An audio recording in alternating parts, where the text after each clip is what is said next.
didn't know this was in here. How long has it been in here? And what is it? Today, we're going to be talking about how to utilize your freezer to save time, money, and frustration. How to plan the organization that will work for you. Different ways to freeze food. Freezing items that you didn't even know you could freeze. And what is freezer burn?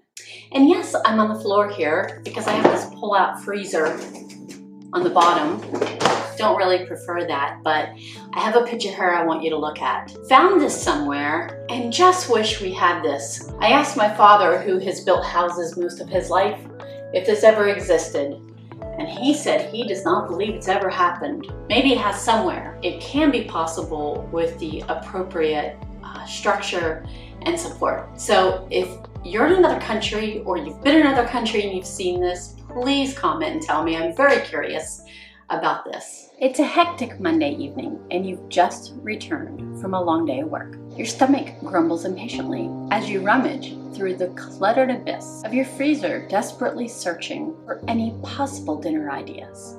Or you've just cleaned up the kitchen for the third time today and the kids have gotten up from their naps and they're ready for their next adventure. Did I put the markers up on the shelf? Boy, I hope so, because that would be no fun. The dog is asking to go for a walk and Joey is struggling with his math homework and needs your help. Oh, and what are you going to make for dinner?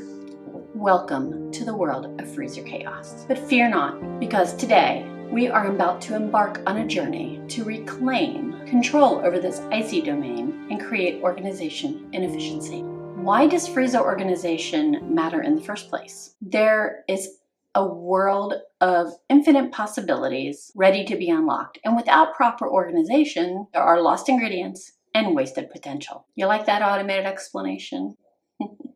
Sounds good, but the bottom line is, diving deeper into the heart of freezer organization will rid you a great amount of stress. You organize your freezer. You don't want to leave any gaps unutilized. So if you like playing Tetris, then this is for you. First, empty out most of your freezer if you are able. Here you will want to use a measuring tape so that you get a realistic idea of which size containers that will work best for your situation. I tend to have divided areas to make inventory easier and be able to see at a glance there is to work with. Also, don't forget that you could utilize great vertical space in this project.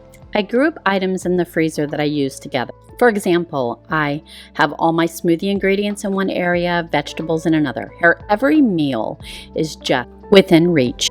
How do you bridge the gap between freezer and kitchen?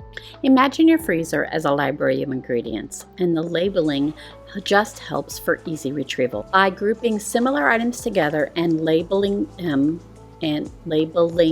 wow, that was tough. You can streamline the meal planning process and eliminate the need for frantic searches in the Arctic depth of your freezer. You can decide which groupings work best for your household. Some examples of these are proteins and meats, vegetables, half-prepped meals, smoothie ingredients, breakfast foods, and treats. I have a few favorite ways I like to freeze items. I will use ice cube trays for different liquids and different sizes depending on what I want to freeze. Lemon, extra lemon, and I put those in my water. Coffee for my iced coffee, so it does not dilute down. Broth that you can put into recipes, and also maybe some herbs and oil that I can add to dishes to add a little bit of flavor.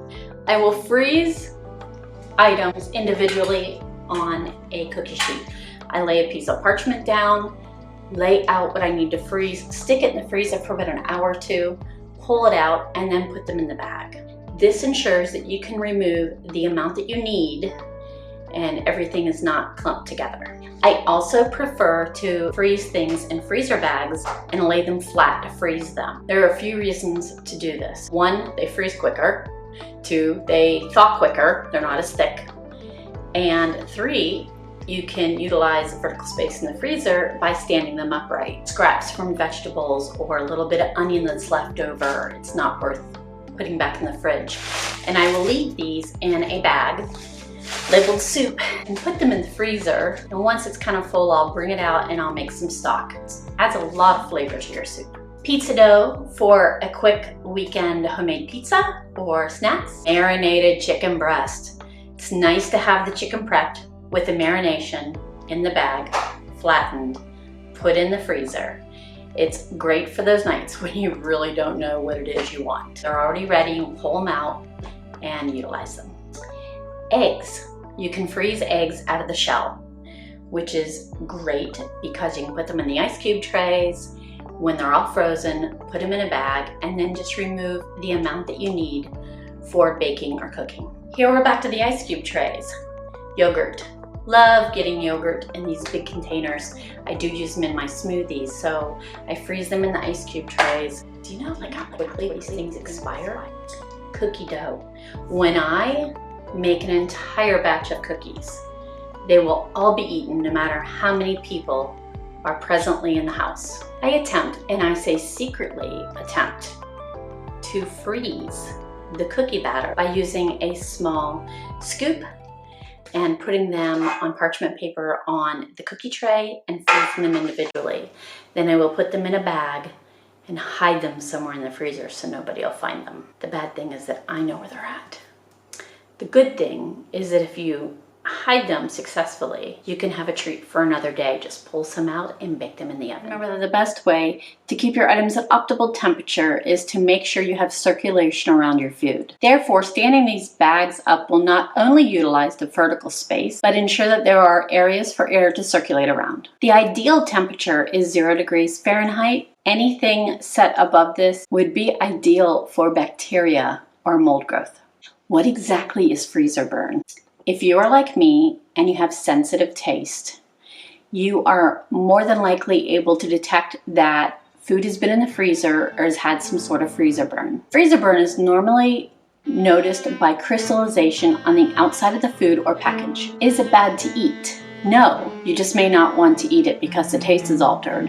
Is there a way to get rid of freezer burn? Only by cutting the portion of the food off that was affected. There's no way to reverse this process. So to reduce freezer burn, give attention to packaging your food properly. Possibly wrapping in wrap or foil as an extra layer. Continue to watch your inventory and keep your items rotated so that they do not spend a prolonged time in the freezer before consumption. And also pay attention to how often your freezer is open and closed. The fluctuations in temperature can increase the chance of freezer burn. This is another great reason to have an inventory list to see what you have at a glance. Preparation is more than just using frozen ingredients in our meals.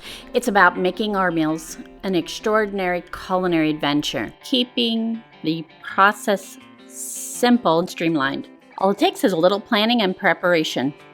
If you are still here, I hope that you're now inspired to reorganize your freezer so that you can take a step toward a better workflow system in planning and preparing your meal. I have 2 PDFs available for organization of the freezer. I will leave this link for you below. And if I've also inspired you to maybe clean out your refrigerator, go to this video right here.